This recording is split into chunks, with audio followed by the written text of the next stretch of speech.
Começou hoje de manhã o julgamento do ex-jogador brasileiro Daniel Alves, acusado de ter estuprado uma mulher numa boate em Barcelona. A defesa de Daniel apresentou uma quarta versão. Ele estaria sob efeito de muito álcool.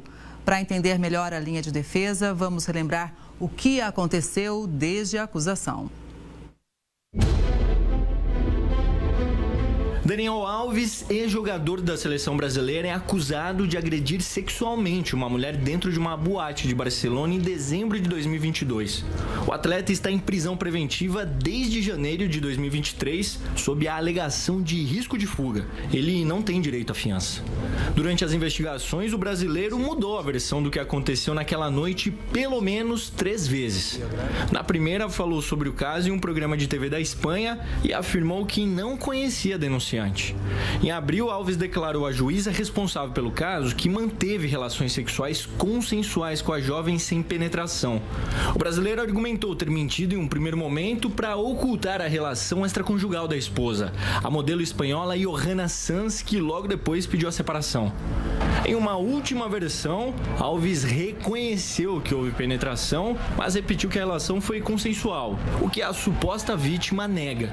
A juíza do caso também determinou que Daniel Alves pague 150 mil euros, o equivalente a 798 mil reais para a jovem por eventuais danos e prejuízos. O julgamento vai durar 3 dias. A defesa do brasileiro tentou até as vésperas da audiência um acordo com os advogados da suposta vítima, segundo fontes dos dois lados ouvidas pela rede de TV espanhola Telecinco.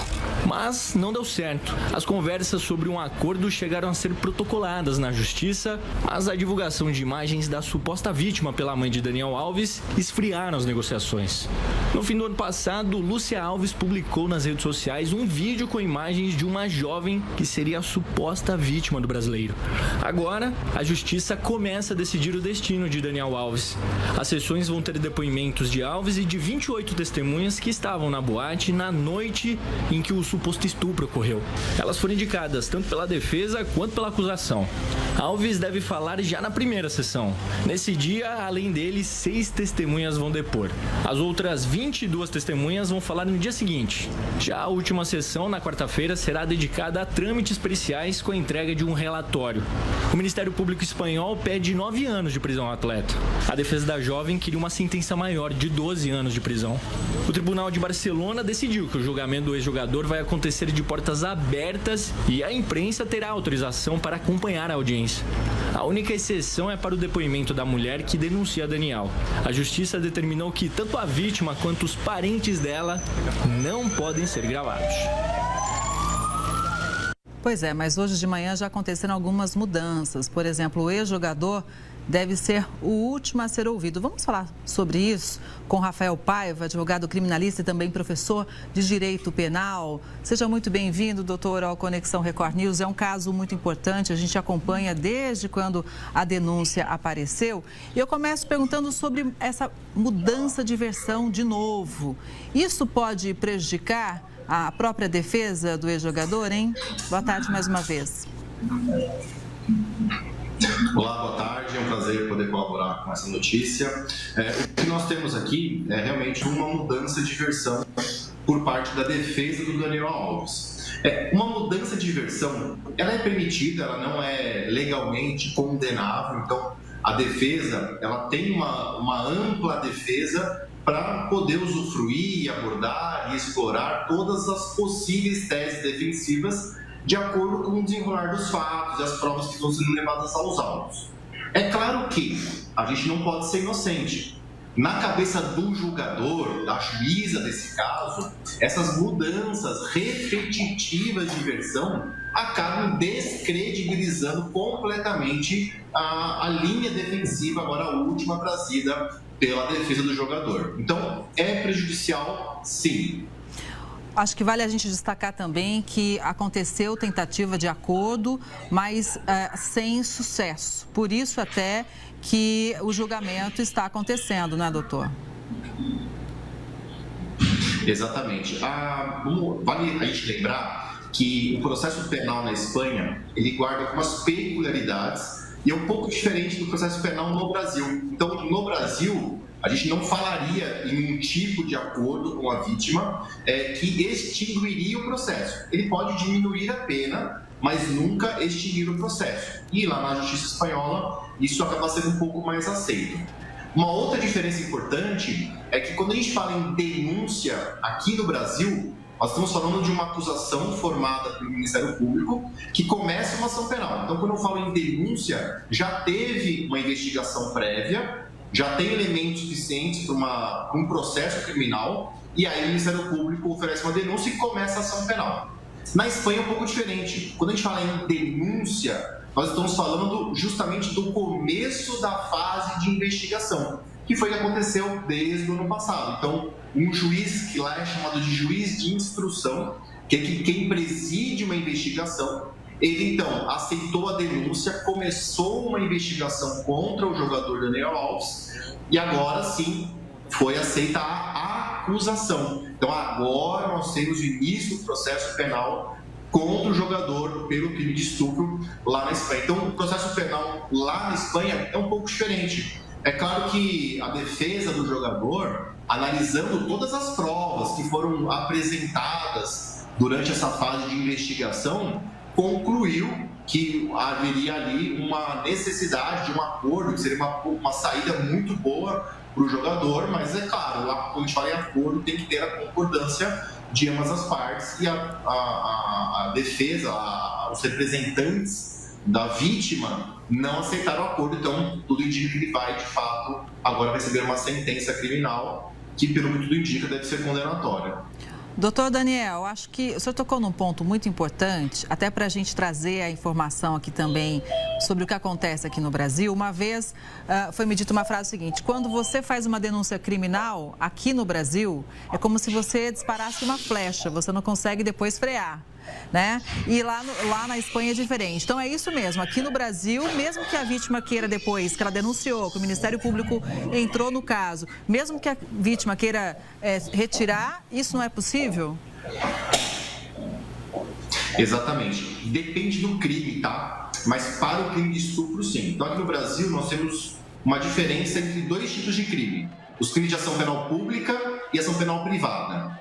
Para os crimes de ação penal pública, que é o caso do estupro, nós temos aqui justamente a analogia muito boa que você fez. Uma vez iniciada a denúncia, tendo provas, não está mais nas mãos da vítima escolher se continua ou não com o processo. E isso até um pouco recente aqui no Brasil, viu? Porque há alguns anos, o crime de estupro de maior de idade era um crime que dependia da vontade da vítima. Então a vítima poderia parar o processo, fazer um acordo, enfim, cancelar aquela acusação. Hoje em dia isso não é mais permitido, porque o crime de estupro, em qualquer modalidade, seja a vítima maior, a vítima menor, a vítima que não tem condição de raciocinar, que são aquelas que são topadas, para todas elas, a ação é penal pública incondicionada. Ou seja, uma vez feita a denúncia, não está mais nas mãos da vítima determinar, escolher se o processo continua ou se o processo para. Pois é, então o julgamento do Daniel Alves segue até quarta-feira, essa é a previsão.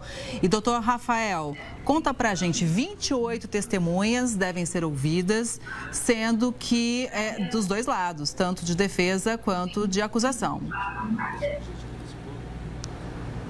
É um processo penal bem diferente do que temos aqui no Brasil, né? No Brasil nós temos uma limitação de 8 testemunhas para acusação, 8 para defesa. Lá no processo penal espanhol, eles acabam abrindo mais para mais pessoas, enfim. Numa certa medida, é interessante porque o que o processo penal busca, na verdade, isso tanto no Brasil como na Espanha, é o que a gente chama de busca da verdade real. É o que realmente aconteceu na data dos fatos. E quando a gente fala numa limitação de testemunhas, nem sempre é possível se chegar a essa verdade real. Então, a quantidade de testemunhas é assombrosa, são muitas pessoas, então devem ser depoimentos mais rápidos, depoimentos mais objetivos. E tem muita testemunha que também é aquela testemunha que não sabe de nada, né? Que ouviu falar, conhece o jogador, então a gente chama de testemunha de antecedentes. que vai falar que é uma boa pessoa, qual é a conduta dele. Então, são testemunhas que muitas vezes não presenciaram os fatos, então não vão interferir num julgamento condenatório ou absolutório, mas que vão, de repente, ajudar na imposição da pena. E eu acho, tá, vendo a quantidade de testemunhas, que a defesa do Daniel Alves muito provavelmente está indo nesse caminho de traçar ali elementos que diminuam a pena dele. Já teve uma diminuição bastante considerável em razão do acordo que ele fez lá no início do processo, acordo pecuniário, ele pagou um valor de cerca de R$800 mil em dinheiro, né, para iniciar o processo, e isso, inclusive, é uma inovação no processo espanhol, que faz a pena ser bastante diminuída. A gente está trabalhando com uma possibilidade de uma acusação formal para 12 anos de prisão. O Ministério Público espanhol já diminuiu para 9 anos, e então, provavelmente, se ele pegar a pena máxima, essa pena será ainda mais diminuída em razão desse acordo feito pelo Ministério Público com o jogador no início da instrução processual. Doutor Rafael, já que a gente está também pontuando as diferenças, né, entre o que acontece no Brasil e lá na Espanha, em relação à prisão, porque logo depois da denúncia, o Daniel Alves já foi preso. E aqui no Brasil, muitas mulheres que denunciam falam, olha, acaba que ninguém é penalizado, a gente não vê as pessoas presas. Lá na Espanha, então, o rigor, né, é diferente, pelo menos é o que mostra em relação a esse caso, sobre a prisão, né? Exatamente. Aqui no Brasil, nós temos realmente muitos problemas com relação à prisão de pessoas que estão respondendo o processo. Então, eu tenho um caso aqui no meu escritório de pessoas condenadas em segunda instância, comprovadamente praticaram estupro de menor de idade, inclusive, que tem o direito de responder em liberdade até que a sentença transite em julgado. O que significa isso? Não cabe mais nenhum tipo de recurso. É um problema que nós temos na nossa legislação. Nós até temos, tá, uma previsão de uma prisão cautelar, que é chamada prisão preventiva, porém, o que eu vejo é que ela ainda é muito pouco usada no Brasil. Então, nós temos réus confessos que estão recorrendo e, mesmo assim, eles continuam em liberdade, porque, na visão da justiça, eles não oferecem nenhum risco para a sociedade, o que acaba sendo triste, muito triste, a gente ver pessoas condenadas estão respondendo o processo ainda em liberdade. No caso do Daniel Alves, a gente tem uma pitadinha ali importante, que é o risco grande de fuga, né? Então, a justiça espanhola, ela foi muito acertada nesse ponto, porque se eventualmente Daniel Alves responde ao processo em liberdade e ele foge para o Brasil, nunca mais a justiça espanhola vai ver Daniel Alves ali cumprindo pena. Porque no Brasil, a Constituição traz uma limitação a isso. Diz que o nosso Estado não extradita brasileiro nato, que é o caso do Daniel Alves, em nenhuma hipótese. Então, é o caso, por exemplo, do jogador Robinho, que tem também decreto de prisão lá na Itália, mas está aqui no Brasil livre, leve e solto, porque realmente o Brasil não irá extraditá-lo. Doutor Rafael, com relação à vítima, né? Acho que também é algo que foi bastante falado agora há pouco, hoje um pouco mais cedo, sobre essa proteção da vítima, né? Que não teve contato visual, foi protegida, inclusive com a voz distorcida, né? A imprensa também não teve acesso a esse momento do julgamento, que foi justamente quando a vítima se pronunciou. Perfeita. Isso, inclusive, é uma lei que existe na Espanha. A própria notícia que vocês trouxeram aqui muito bem comentou que a mãe do jogador teria divulgado imagens de uma pessoa que seria essa vítima, e isso na Espanha, inclusive, é crime. Não pode ser divulgadas imagens, informações de vítimas de crimes sexuais. Então, muito provavelmente, a mãe dele irá responder no processo na Espanha, se comprovado que ela, enfim, divulgou imagens da vítima. Essa medida é importantíssima para a gente evitar uma revitimização dessa mulher, que, segundo consta, teria sido estuprada, que é um evento abominável, que infelizmente a gente tem na sociedade, e preserva um pouco a intimidade dessa mulher. Então, acertadamente, a justiça espanhola agiu no sentido de evitar a divulgação dessa imagem dessa mulher, informações dela, porque realmente uma exposição desse tamanho traz repercussões extremamente negativas para a vida daquela mulher. Então, acertadamente, no Brasil, por exemplo, nós temos muitos casos de dificuldade, de juízes entenderem, fica inclusive meu apelo, de entenderem que a vítima de violência doméstica, a vítima de crimes sexuais, ela tem que ser protegida. Então, nós temos casos no Brasil de juízes que colocam a vítima de crime sexual, a vítima de crime doméstico, frente a frente com o abusado. E isso, com certeza, é um abuso gigantesco por parte do Estado que revitimiza essa mesma mulher mais uma vez. Pois é, eu acho que foi muito bem pontuado, viu, doutor Rafael? Agora, o senhor já disse o seguinte, que a primeira condenação seria de 12 anos e que o Ministério Público já baixou para 9 anos. De qualquer forma, a imprensa espanhola vê esse caso como um caso que deve ser julgado de forma exemplar. O senhor acredita que isso também tem sido levado em consideração?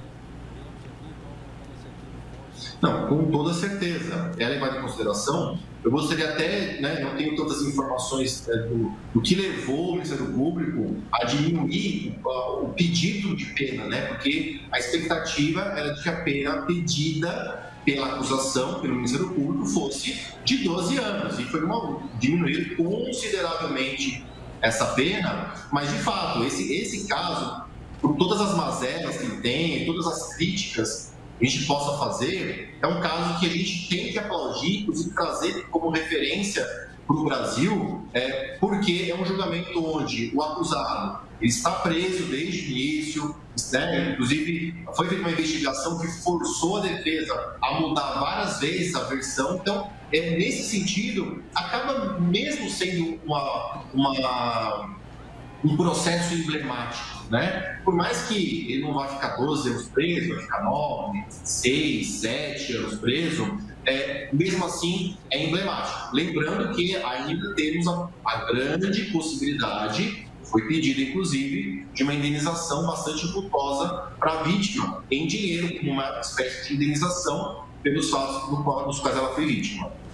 Doutor Rafael, muito obrigada pela análise para a gente entender melhor, realmente o andamento desse julgamento. Uma boa tarde e até a próxima. Obrigado, boa tarde.